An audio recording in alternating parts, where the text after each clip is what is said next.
নাশকতাকারীদের ধ্বংসযজ্ঞে তছনছ নরসিংদী জেলা কারাগার। গত ১৯ জুলাই বিকেল ৫টার দিকে কয়েক হাজার মানুষ একযোগে হামলা চালায় জেলা কারাগারে। এ সুযোগে পালিয়ে যায় কারাগারে থাকা ৯ জঙ্গিসহ ৮২৬ জন কয়েদি।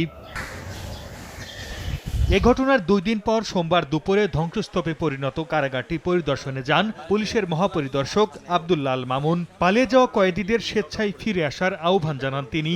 যারা এখন পর্যন্ত পালিয়ে গিয়েছে তাদেরকে আমি আহ্বান করব যে তারা আদালতে এসে হাজির হবে, স্বেচ্ছায় তারা হাজির হবে।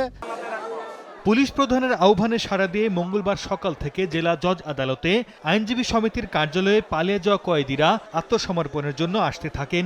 কারাগারে ফিরে যেতে ২ নারীসহ ১৩২ জন কয়েদি হাজির হন। এর আগে সোমবার ৪ জন আত্মসমর্পণ করেন। জেলখানার মধ্যে দুর্বৃত্তরা ঢুকিয়া আমাদের ইয়ার মধ্যে আগুন লাগাই দিছে আর বলতেছে ১২ মারধর করছে। তাদের মারধরের মুখে পড়ে আমরা বাড়িতে বাধ্য হয়েছি। ওই ওটা পুরা লাগবো ১২ চালায়া পরে ১২ না গেলে চালায়া আমার বাড়ি মারছে। সিলিন্ডার না হলে তো উপায় নাই, আমার যদি নতুন মামলা দেয় তখন তার বেরোতে পারবো না। তবে আত্মসমর্পণকারী কয়েদিদের মধ্যে জঙ্গি, যাবজ্জীবন সাজাপ্রাপ্ত কোনো কয়েদি আসেনি বলে জানান আইনজীবী সমিতির সভাপতি। এটা আরো ২-৩ দিন অব্যাহত থাকবে যারা স্বেচ্ছায় সারেন্ডার করতে যাচ্ছে। এছাড়া বেশ কয়েকজন কয়েদি গত শনিবার থেকেই কারা ফটকে এসে ঘোরাঘুরি করছেন আত্মসমর্পণের জন্য। দেখাও করেছেন জেল সুপারের সঙ্গে।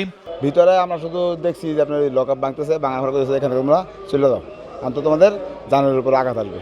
এই জন্য আমরা সবাই চলে এসেছি। আমি কয়েকশো বার আমি একবারে দইরা বাপ দেখছি, বাবা আমি যাবো না, আমার আরো অল্প কয়েকদিন সাজা আছে, আমি সাজা শেষ করে আমি পারব।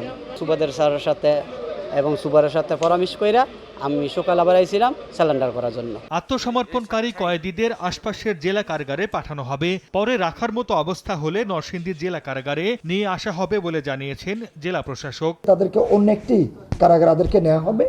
আমাদের এখানকার ফ্যাসিলিটি আরেকটু বাড়ার সাথে সাথে তাদেরকে এখানে শিফট করা হবে। দুপুরে কারাগার পরিদর্শনে যান স্বরাষ্ট্রমন্ত্রী। কারাগারের তাণ্ডবের ঘটনায় জড়িতদের বিরুদ্ধে কঠোর ব্যবস্থা নেয়ার কথা জানান তিনি। যারা এই কাজগুলি করেছেন তাদেরকে খুঁজে বের করে আমরা আইনের সোপর্দ করব।